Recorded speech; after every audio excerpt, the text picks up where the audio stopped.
Capítulo 3. Uma estranha entrevista com o diabo.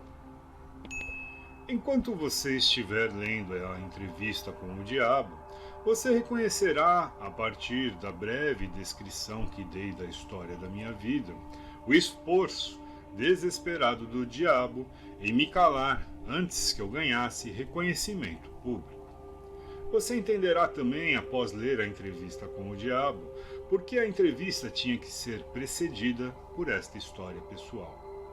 Antes que você comece a ler a entrevista, eu quero que você tenha uma noção bem clara do tipo de ataque que o diabo fez comigo. E lembre-se de que foi esse ataque final que, afortunadamente, virou o jogo, fazendo com que o diabo ficasse sem saída e tivesse que se confessar. Este trabalho do diabo começou com a crise de 1929. Através daquela feliz virada na roda da vida, perdi 600 acres nas montanhas de Catskill. Meus rendimentos foram a zero.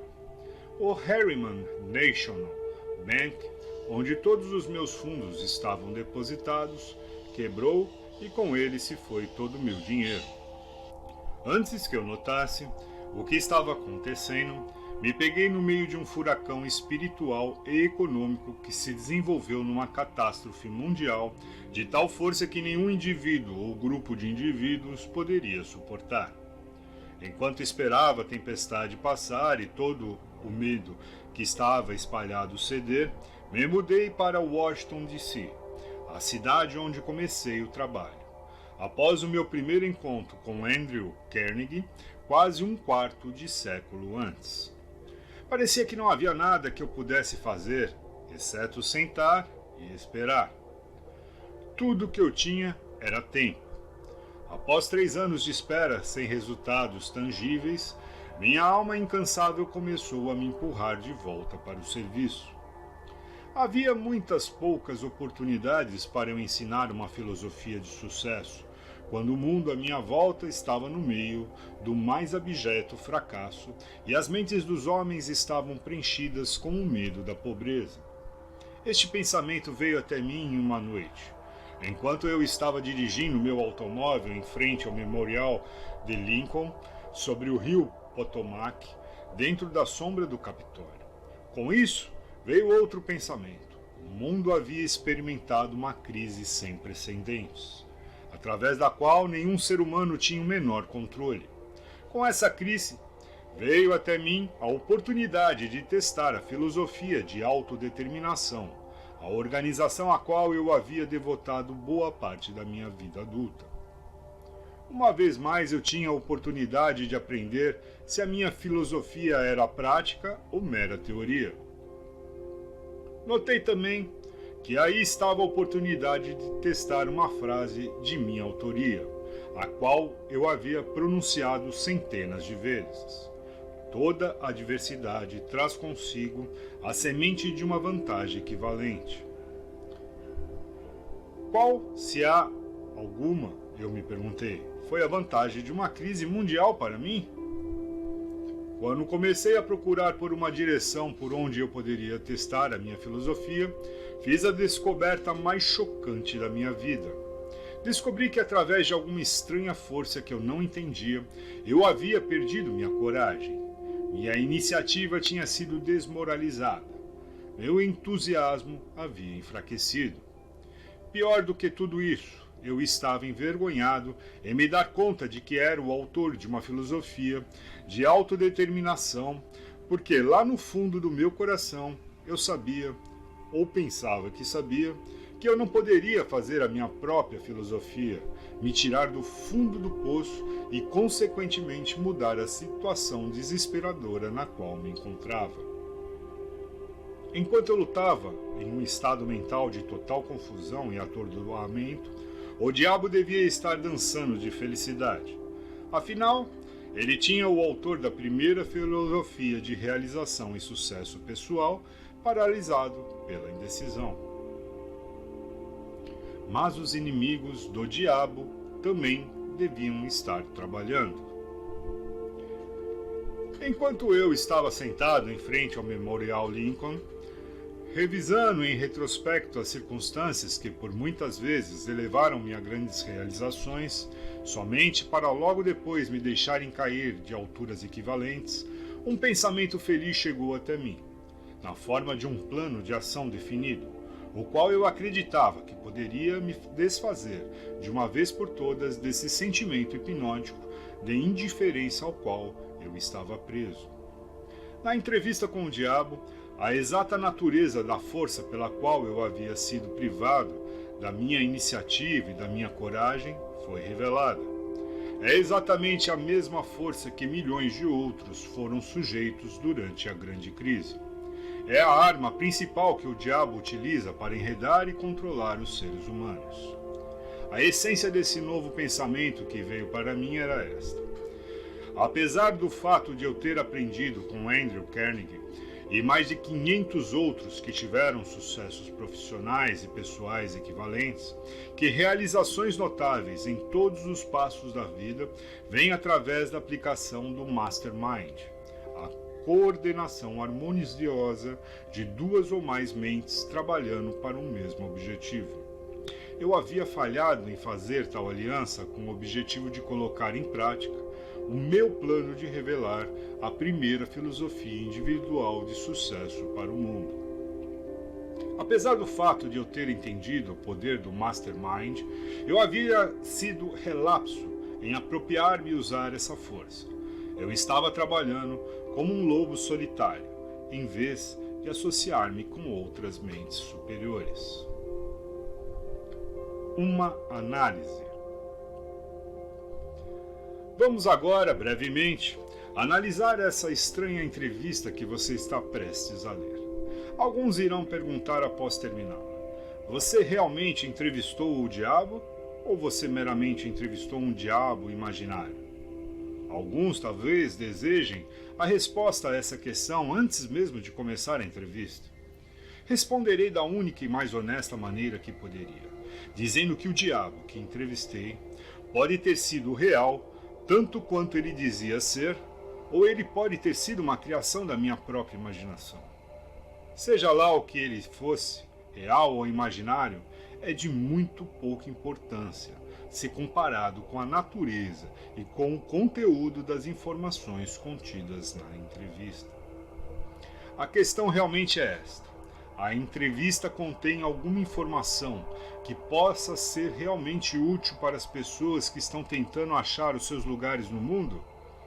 Se ela possui esse tipo de informação, não importa se está contida na forma de um fato ou ficção. Então ela deve ser séria e cuidadosamente analisada por meio de uma leitura muito atenciosa. Eu não tenho a menor preocupação quanto à real fonte da informação ou quanto à real natureza do diabo, cuja história fantástica você está prestes a ler. Estou somente preocupado com o fato de que a confissão do diabo encaixa-se perfeitamente com o que eu tenho visto da vida. Acredito que a entrevista contém informações de benefícios práticos para todos aqueles que ainda não acharam a vida amigável. E a razão pela qual eu acredito nisso é que eu fiz com que o tema central deste livro me trouxesse toda a felicidade de que preciso, na forma que mais se encaixou na minha natureza. Eu tive o suficiente de experiências com os princípios mencionados pelo diabo, de tal forma que posso assegurar que eles farão exatamente o que ele diz que farão. Isso é suficiente para mim. Então, passo a história desta entrevista para você, para que, seja lá de que maneira, consiga extrair dela o máximo possível de dividendos em termos financeiros e pessoais. Talvez você consiga grandes valores em termos financeiros. Se você aceitar o diabo como sendo o que ele diz que é, baseando-se na sua mensagem para seja lá o que for, que ela lhe possa trazer e que você consiga aplicar da melhor maneira possível, não se preocupando em saber quem é o diabo ou se realmente ele existe. Se você quiser minha honesta opinião pessoal, eu acredito que o diabo é realmente quem ele diz ser. Agora, vamos analisar a sua estranha confissão. Após forçar a sua entrada na consciência do diabo, o senhor humano começou a entrevista que o diabo não queria dar, com questões que ele não poderia deixar de responder. Aqui começa a entrevista com o diabo. Eu descobri o código secreto pelo qual tenho acesso aos seus pensamentos. Vim para lhe fazer algumas perguntas muito simples. Exijo que você me forneça respostas diretas e verdadeiras. Você está pronto para a entrevista, senhor diabo? Sim, estou pronto. Mas primeiro você deve se dirigir a mim com mais respeito. Durante esta entrevista, você se dirigirá a mim somente como Sua Majestade. Mas com que direito você exige tal respeito real? Você deve saber que eu controlo 98% das pessoas do seu mundo. Você não acha que isso é motivo suficiente para me dar um título de realeza? Você tem prova do que está afirmando? Sim, tenho provas em abundância. No que consistem as suas provas? Consistem de muitas coisas. Se você quer respostas, você se dirigirá a mim como Sua Majestade. Algumas coisas você entenderá, outras não. Para que você entenda meu ponto de vista, descreverei a mim mesmo e corrigirei a falsa noção que as pessoas têm de mim e de onde eu habito. Esta é uma ótima ideia, Sua Majestade. Comece me contando onde você mora e então descreva a sua aparência física. Minha aparência física? Bem, meu querido senhor humano, eu não possuo um corpo físico. Um corpo físico me colocaria em desvantagem e seria um fardo que eu teria que carregar, tal como vocês, criaturas humanas, o carregam ao longo da vida. Eu consisto de energia negativa e vivo nas mentes das pessoas que têm medo de mim. Também ocupo metade de cada átomo da matéria física e cada unidade de energia mental e física. Talvez você entenda melhor a minha natureza se eu lhe disser que sou a porção negativa do átomo. Ah, eu entendo o que você está querendo dizer. Você está preparando o terreno para dizer que se não fosse por você, não haveria mundo, nem estrelas, nem elétrons, nem átomos, nem seres humanos, nada. Não é isso? Verdade. Você está absolutamente certo. Bem, se ocupa somente metade da energia e da matéria, quem ocupa a outra metade? A outra metade é ocupada pela minha oposição. Oposição? O que você quer dizer com isso? A oposição é o que vocês humanos chamam de Deus. Então você divide o universo com Deus. É isso que você está dizendo? Não é o que eu estou dizendo, isso é um fato. Antes do final desta entrevista você entenderá porque as minhas afirmações são verdadeiras.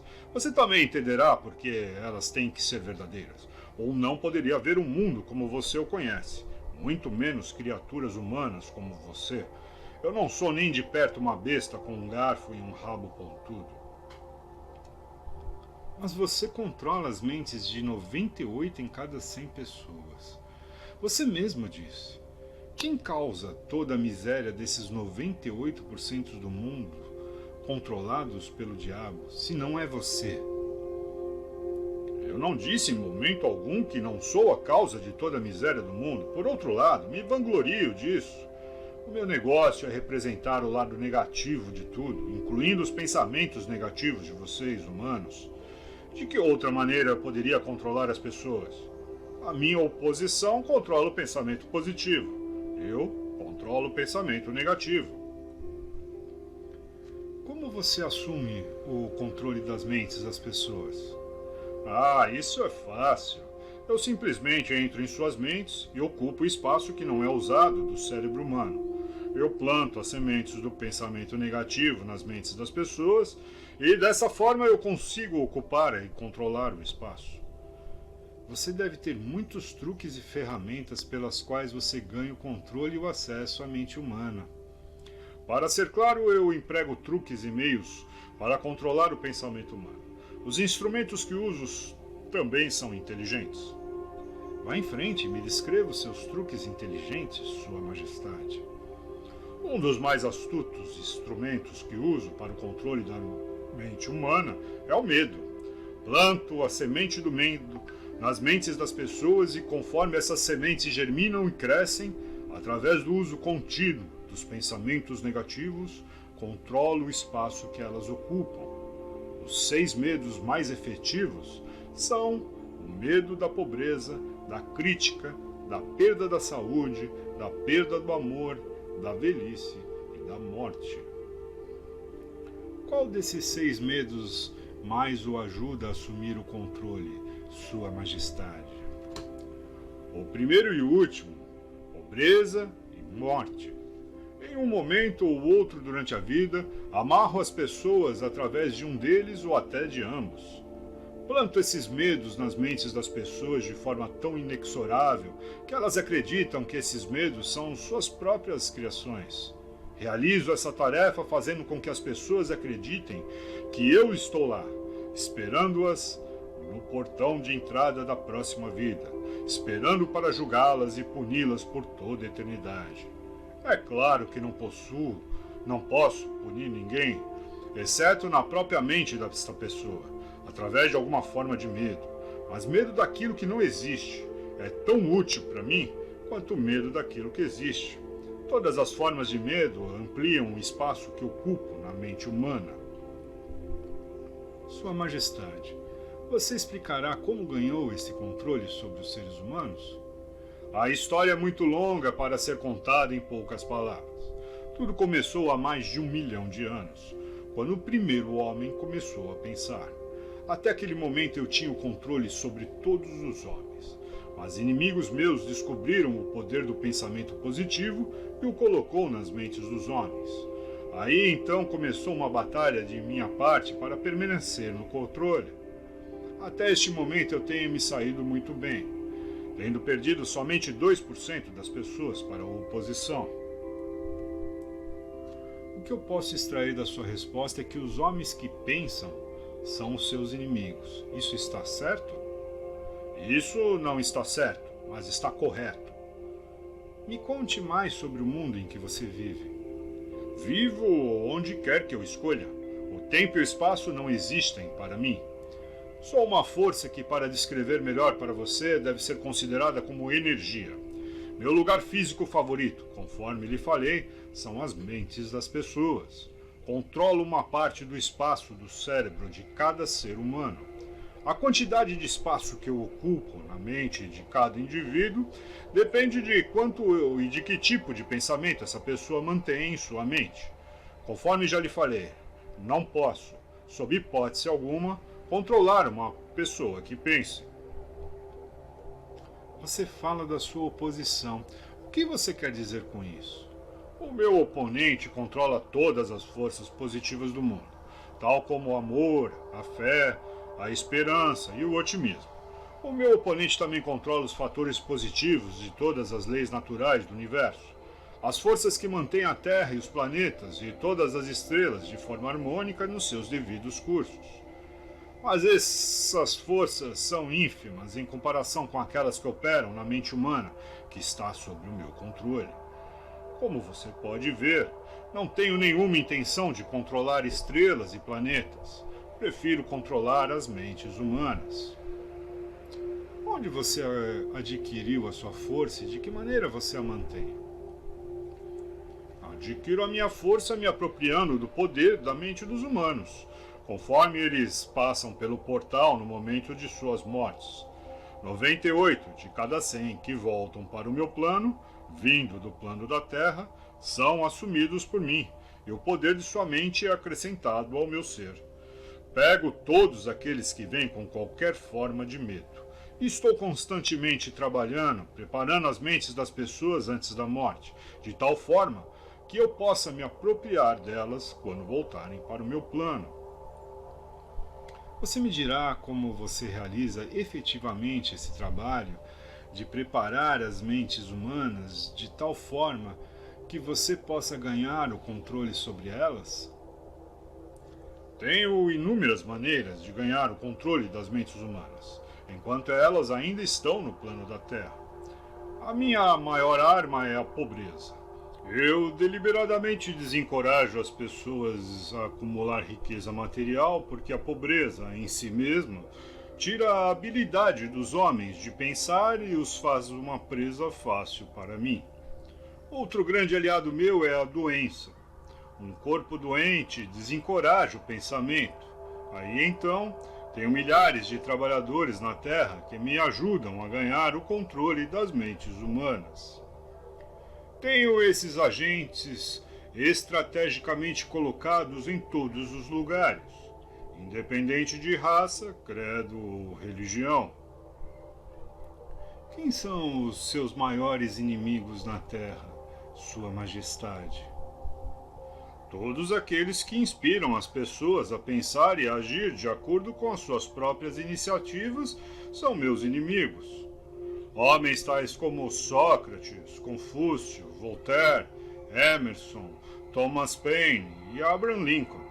E você também não está me fazendo nenhum bem. É verdade que você usa homens que possuem grandes riquezas? Conforme já lhe falei, a pobreza é sempre minha aliada porque ela desencoraja a livre expressão de pensamentos e encoraja o medo nas mentes dos homens. Alguns homens ricos servem a minha causa, enquanto outros me atrapalham muito, dependendo da forma como esta riqueza é utilizada. A fortuna do grande Rockefeller, por exemplo, é uma das minhas piores inimigas. Isso é interessante, Sua Majestade. Você pode me contar por que você teme a fortuna dos Rockefeller mais do que as outras?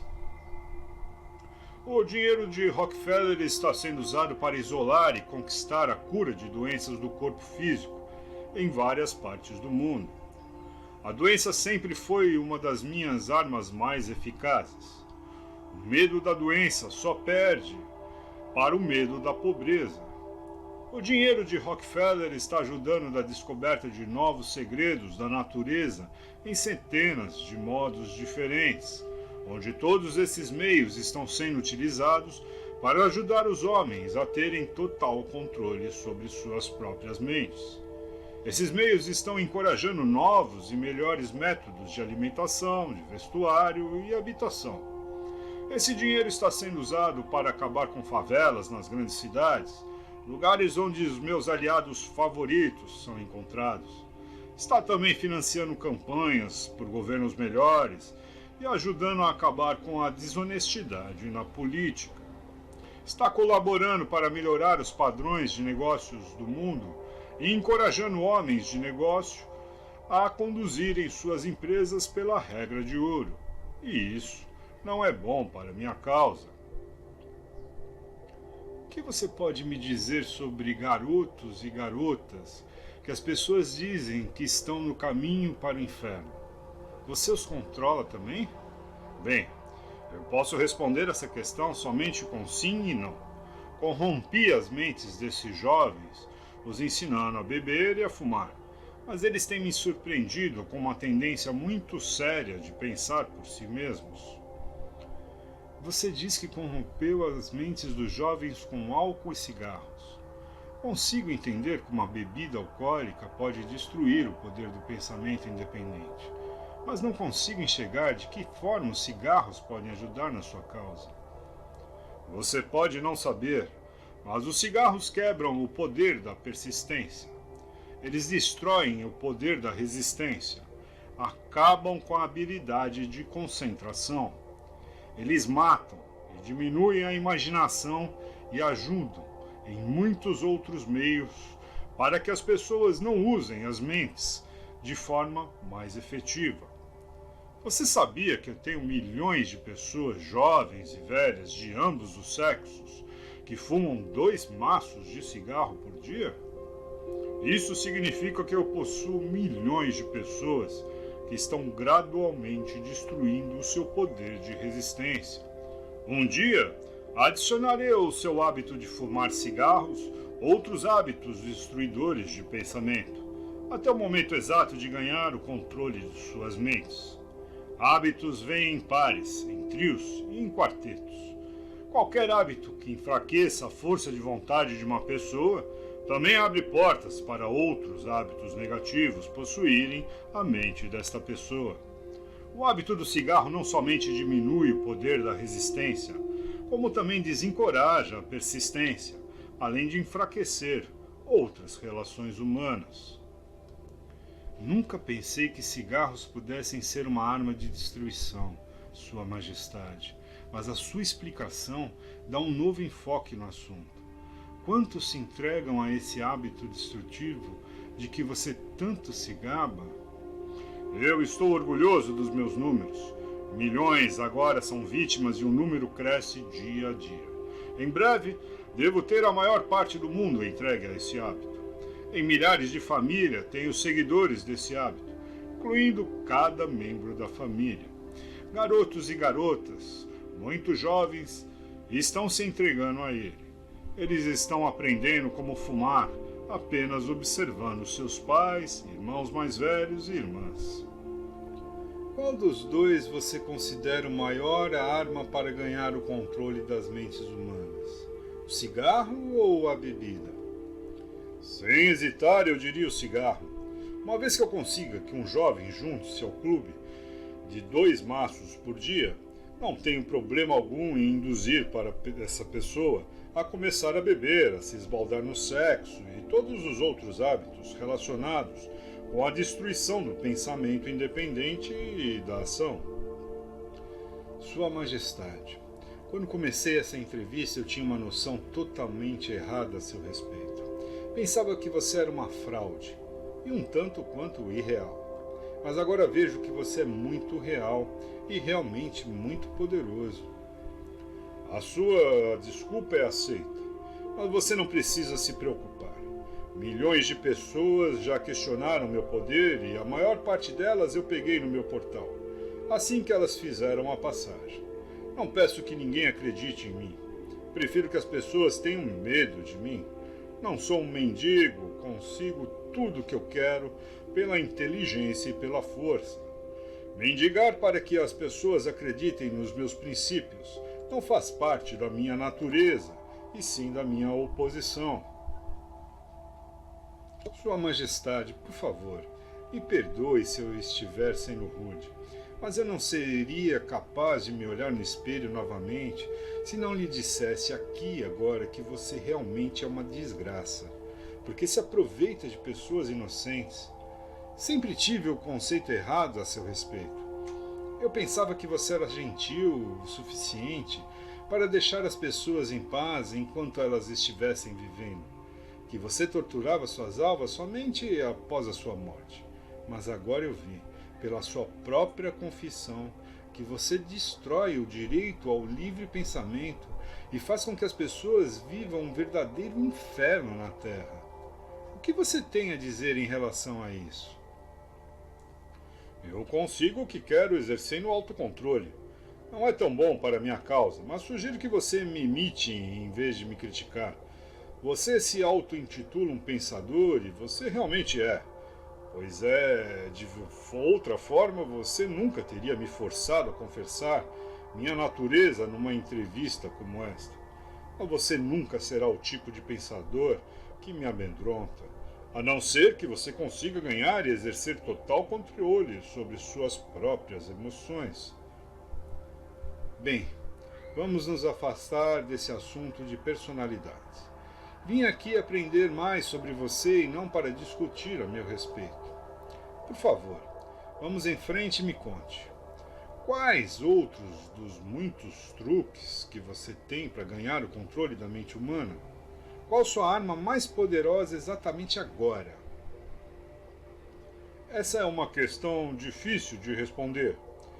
Tenho tantos meios e instrumentos para entrar e controlar as mentes humanas que é difícil dizer qual é o mais poderoso. Exatamente neste momento estou tentando fazer uma nova guerra mundial. Os meus amigos aqui em Washington estão me ajudando a envolver os Estados Unidos nessa guerra. Se eu conseguir fazer com que o mundo comece a se matar de forma maciça, serei capaz de colocar em ação meu instrumento favorito para o controle da mente. É o que você pode chamar de medo sistêmico e generalizado. Usei esse instrumento para trazer a Guerra Mundial de 1914. Também o utilizei para causar a crise econômica de 1929.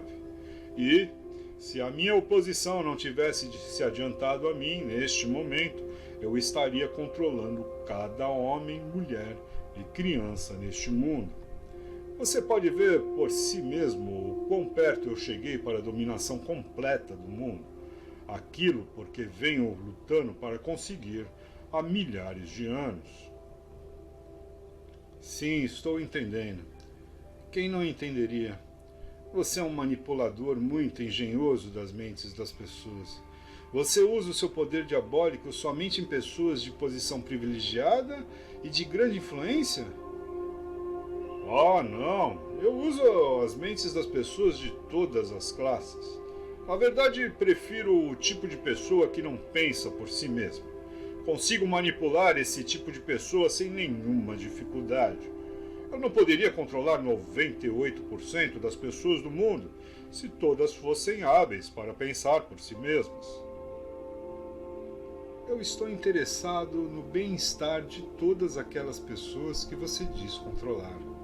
Por isso, desejo que você me conte todos os truques utilizados para entrar e controlar as mentes. Quero uma confissão completa, portanto, comece com seu truque mais ardiloso. Isso que você está me forçando a fazer chama-se suicídio, mas eu não tenho o que fazer. Acalme-se. Colocarei em suas mãos a arma pela qual milhões de co-irmãos seus poderão se defender de mim.